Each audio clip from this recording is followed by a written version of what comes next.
The first thing I noticed was her shoes. Not the rental car she parked on the wrong side of Main Street, and not the leather portfolio tucked under her arm, though I noticed those too. It was the shoes, low-heeled, Italian leather, the kind that cost more than I charge for lumber, clicking across my floor like she was late for somewhere better. I've owned Calder Hardware for 11 years. In 11 years, everyone who's walked through the door has worn boots or sneakers, usually muddy, in a hurry for a washer or advice about a well pump giving trouble on a Tuesday. The shoes told me everything before she looked up. "Excuse me," she said, scanning the shelves like she was looking for a particular item and was already disappointed not to find it. "Do you carry deck screws?" 3-inch. "Aisle 3, right side, about eye level," I said. "Box of 50 or 100. She blinked. "I'm not actually buying them. I just needed a question to ask while I got my bearings." I set down the invoice I'd been working on. "All right." She looked at me then, really looked, and I watched her face go through something I can only describe as a long calculation. The eyes going still. The slight tilt of her head. "Ray," she said. Not a question. "Carol Marsh." She let out a breath. "Calder." She looked at the sign above my register, the painted letters I'd put up myself the first winter. Of course. I hadn't seen Carol Marsh in 31 years. The last time, we were 21, standing in her mother's driveway the August before she left for the MBA program at Ohio State, and I shipped out for the first of 3 tours I hadn't told my mother about yet. She'd hugged me once, quick, and told me to write. I had, twice. She'd written back once. Life moves the way rivers do in the dark, you don't always know where it's going until you're already past the bend. "You look good," she said, which is what people say when they don't know what else to. "You look like you're here for a reason," I said. She set her portfolio on the counter. Not opening it, just setting it there between us, the way people do when they want you to know they have won without having to explain it yet. "I'm doing a site assessment. For a development group out of Columbus. Harlan Creek is on a short list for an acquisition project." She said it clean and professional, and I respected her for not softening it, because we both knew what acquisition meant for a town the size of Harlan Creek. You don't acquire a town the size of Harlan Creek to put something nicer in its place. You acquire it to put something bigger in its place, and by the time the ribbon gets cut, the town is just an address on a county map. "I know what the numbers look like," she said. "Population off 30% since the Fenwick plant closed. Median income below the county line. The data says this place is already on its way out." "The data's about 8 years behind," I said. She smiled, a little, the way you smile when someone says something you expected but hoped they wouldn't. "That's why I'm here in person." She picked up the portfolio again. "I need to walk the town. Talk to people. See what's actually here. Then go see what's here," I said. "I'll get you those deck screws. On the house." She laughed, a real one this time, and I remembered it from before, quick and a little surprised, like she was always slightly caught off guard by the things that made her happy. I watched her walk back out into the October sun. Tommy was coming up the sidewalk from school, backpack on, stopping to hold the door for a woman he'd never met without being told to. "Who's that?" he said. "Old friend," I said. He looked at me the way he does sometimes, where I can tell he's filing something. "From before." "From before," I said. He nodded and went to the back room to start his homework, same as every day, and I stood there at the counter and thought about the word before for longer than I usually let myself. Carol spent 3 days in Harlan Creek before she came back into the hardware store. I know because I tracked her the way you track any significant development, not by following her, but by listening. This is a town of 1,100 people. Carol Marsh asking questions about it was going to travel faster than she would. Monday afternoon she sat with Deb Paulson at the diner. Deb has run the Harlan Creek Diner since her parents handed it to her in 2009, the same year the Fenwick stamping plant shut down and took 412 jobs with it.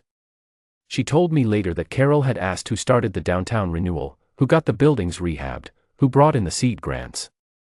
Deb said she'd told her the honest answer, starts with Ray Calder and doesn't really end anywhere else. Tuesday, she walked to the edge of town where Dale Merchant runs the auto shop my father used to take his truck to. Dale's a good mechanic and an honest businessman, and he will tell you, without any decoration, exactly how it is. He told Carol that when the plant went down and Dale's father was 3 payments behind on the shop note, it was Ray Calder who restructured the terms and carried him at 2% for 2 years without telling anyone until the man figured it out himself and came to thank me with a bottle of rye whiskey I still haven't opened. I know what Dale told her because Dale called me Tuesday night and said, "Ray, there's a woman in a good coat going around asking about you," and I said, "I know," and he said, "What do you want me to tell people?" and I said, "The truth." Wednesday morning she went into the Harlan Creek Seed Cooperative, which is where it would have gotten interesting, because Nell Greer runs the co-op, and Nell is constitutionally incapable of leaving anything out. Nell would have told her about the training program, the 6 months after the Fenwick closure when I converted the back half of this store into a workshop and ran free skills courses for 43 laid-off plant workers, most of them men my father's age, teaching them finish carpentry, basic electrical, and plumbing rough-in because those were the trades the county needed. Nell would have told her which of those men now run their own small businesses, 2 painters, a tileman, an electrician, a fellow named Gus Ferris who does finish carpentry and won't stop thanking me, which I keep telling him is unnecessary. Nell would have told her all of it. Wednesday afternoon, Carol walked back into my store. She didn't say anything for a moment. Just stood there, leather portfolio at her side this time, not on the counter. "You want to tell me something," I said. "I want to ask you something." She looked around the store, the shelves, the hand-lettered signs my wife painted the year we opened, the old register that I keep because it works.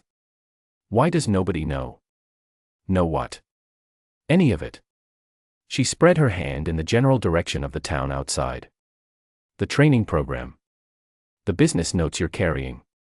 The Co-op Development Fund.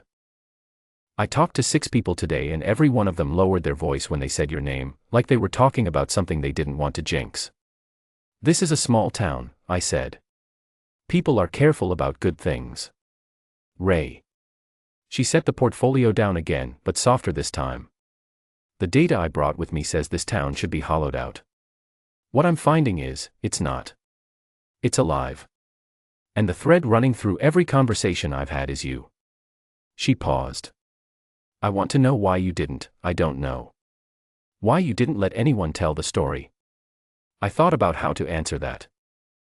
I've had versions of this conversation before, usually with county grant officers or the occasional reporter from the Columbus paper who drives down looking for a human interest angle and leaves without filing anything when they realize I won't give them the quote they want. "Because the story isn't mine," I said. Deb Paulson rebuilt her diner. Dale rebuilt his shop. Gus Ferris rebuilt himself. I just moved some things around so there was room for it to happen. She was quiet for a moment. Then she looked past me, at the back wall. "I have a lot of things on that back wall.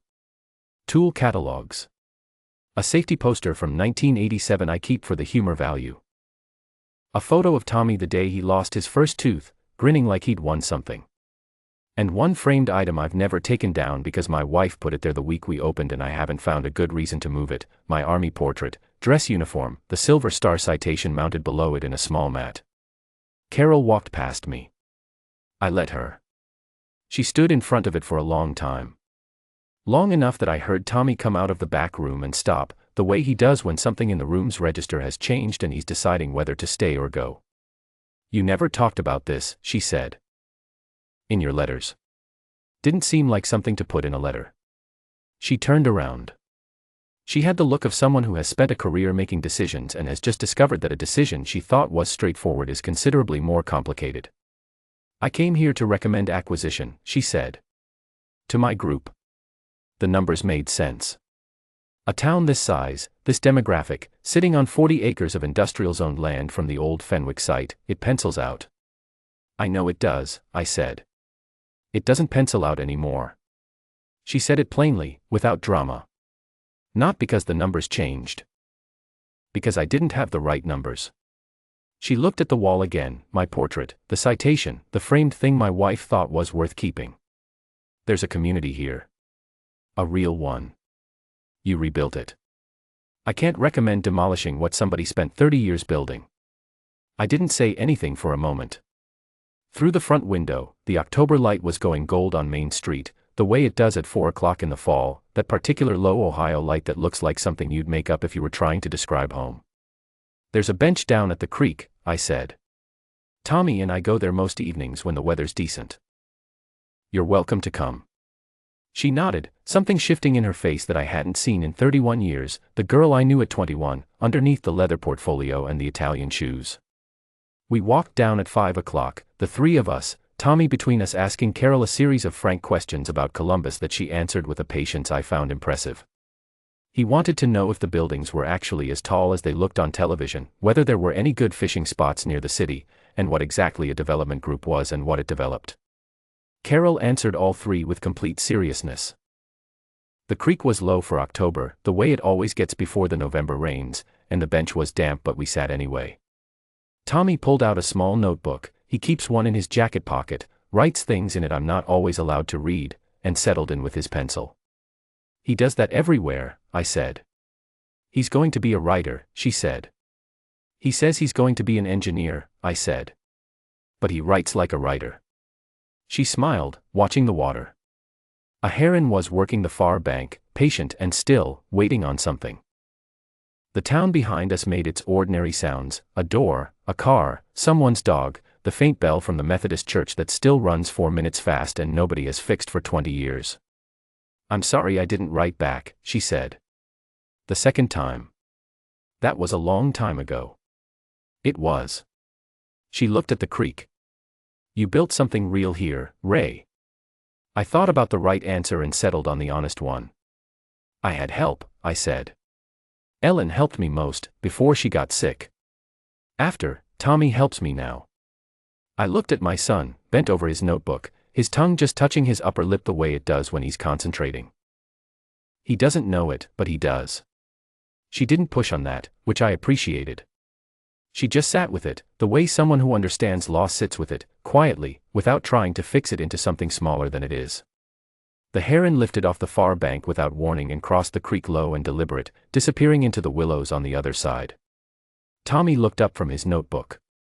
What are you going to do? He asked Carol, direct as always, no preamble. About the town. She looked at him. Then at me. Then back at the water. I'm going to tell them they sent me to the wrong place, she said. That what's here isn't for sale. Tommy nodded, satisfied, and went back to his notebook. I let the evening go quiet. Somewhere up on Main Street, the diner light came on, Deb's green and white sign, same sign since 1974, warm against the October dark coming in early from the east. The Methodist bell rang its 4 minutes fast hour.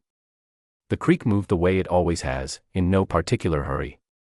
Carol Marsh had left this town with plans, 31 years ago, and she'd made good on all of them. I had stayed, and made plans of a different kind, quieter ones, the kind you don't put in a portfolio. The kind measured in a diner that didn't close, an auto shop that made it through a hard year, 43 men who learned a trade when the world told them they were done. I didn't need her to name it. She'd come to Harlan Creek to write a verdict on a place, and the place had written one on her instead. That was enough. It's getting cold, Tommy said, still writing. Yep, I said. He didn't look up. 5 more minutes. 5 more minutes, I said. And the three of us sat there on the damp bench while the creek went silver in the last light, and Harlan Creek made its small sounds around us, alive and unaware that it had ever been in any danger at all.